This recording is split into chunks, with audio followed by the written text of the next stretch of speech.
ಸಾಲು ಸಾಲು ರಜೆಗಳಿವೆ. ಹೀಗಾಗಿ ಏನಂದರೆ ಜನ ಎಂಜಾಯ್ ಮಾಡಬೇಕು ಅಂತ ಕಾಯ್ತಾ ಇದ್ದಾರೆ. ಆದರೆ ಈ ವಸ್ತುಗಳ ಬೆಲೆ ಅತಿಯಾಗಿ ಏರಿಕೆ ಆಗಿರೋದು, ಅದರಲ್ಲೂ ಚಿಕನ್ ಬೆಲೆ.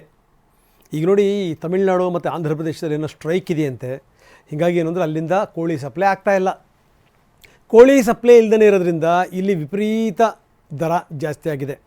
350, 400, 450 ಇದು ಹೀಗೆ ಜಾಸ್ತಿ ಆಯಿತು ಅಂತಂದರೆ 450ರಿಂದ 550 ಮುಟ್ಟಿದ್ರು ಕೂಡ ಅಚ್ಚರಿ ಇಲ್ಲ ಅಂತಾರೆ.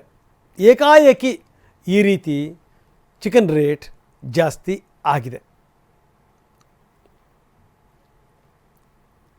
ಅತಿ ಹೆಚ್ಚಾಗಿ ಡಿಸೆಂಬರಿಂದ ಇವಾಗವರೆಗೂ ತುಂಬ ಬೆಲೆ ಆಗಿಬಿಟ್ಟಿದ್ದಾವೆ ಚಿಕನ್ದು.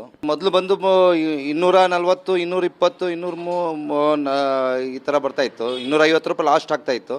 ಈಗ 360 ರೂಪಾಯಿವರೆಗೂ ಬಂದಿದೆ. ಈ ಕೋಳಿಗಳು ಬರೋದು ಸ್ವಲ್ಪ ಆ ಕಡೆ ಈ ಕಡೆಯಿಂದ ಬರ್ತಾ ಇದ್ದಿದ್ದು, ಆಂಧ್ರ, ಈ ತಮಿಳ್ನಾಡು, ಈ ಕೇರಳ ಕಡೆಯಿಂದ ಬರ್ತಾ ಇದ್ದಿದ್ದು ಈ ಕಡೆ ಬರ್ತಾ ಇಲ್ಲ ಅಂದ್ಬಿಟ್ಟು ಸ್ಟಾಕ್ ಕಡಿಮೆ ಇದೆ ಅಂದ್ಬಿಟ್ಟು ನಮಗೆ ಬೆಲೆಗಳು ಜಾಸ್ತಿ ಆಗ್ತಾ ಇರೋದು. ತಮಿಳ್ನಾಡು, ಆಂಧ್ರದಿಂದ ಬರ್ತಾ ಇದ್ದಾಗ ಸ್ವಲ್ಪ ಬೆಲೆಗಳು ಕಡಿಮೆ ಇತ್ತು. ಈಗ ಬೆಲೆ ಜಾಸ್ತಿ ಆಗಿರೋದ್ರಿಂದ ನಮಗೆ ಬಿಸ್ನೆಸ್ ಏನು ಕಡಿಮೆ ಆಗ್ತಾಯಿಲ್ಲ, ಆದರೆ ಬಿಸ್ನೆಸ್ ಸ್ಟಾಕ್ ಮಾತ್ರ ಕಡಿಮೆ ಬರ್ತೈತೆ.